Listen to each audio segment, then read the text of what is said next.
ধন্যবাদ আপনাদেরকে।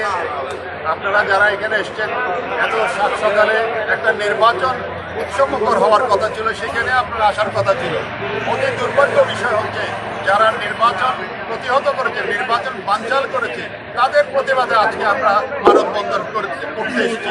এটা অতীব দুঃখের বিষয়, কিন্তু এটা যেহেতু মহামান্য সুপ্রিম কোর্টের একটা নির্দেশনা, আমরা তাকে সম্মান জানাই এবং আমরা বলবো আগামী 2 সপ্তাহের মধ্যে যে নির্দেশনা দিয়েছেন মাননীয় সুপ্রিম কোর্ট প্রধান বিচারপতির উপস্থিতিতে, আগামী 2 সপ্তাহের মধ্যে মাননীয় হাইকোর্ট এটা নিষ্পত্তি করবে।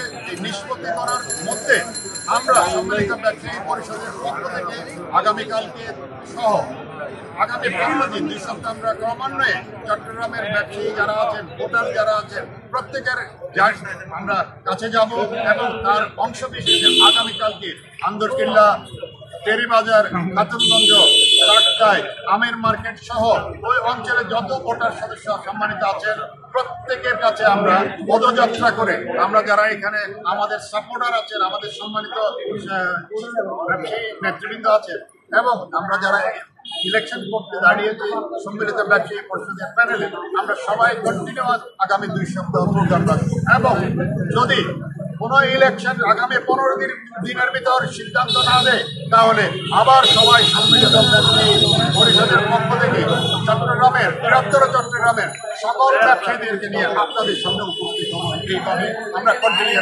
লাল কার্ডটা কিসের পূজা বলবেন? লাল কার্ডটা আপনারা লাল কার্ডে লেখা আছে যারা ভুয়া অটো ডাইরেক্টর হয়েছে, যাদের কোনো অস্তিত্ব নাই, যাদের কোনো সার্টিফিকেট নাই, যাদের কোনো চট্টগ্রাম চেম্বারের সার্টিফিকেট নাই, তাদের বিরুদ্ধে এই লাল কার্ড।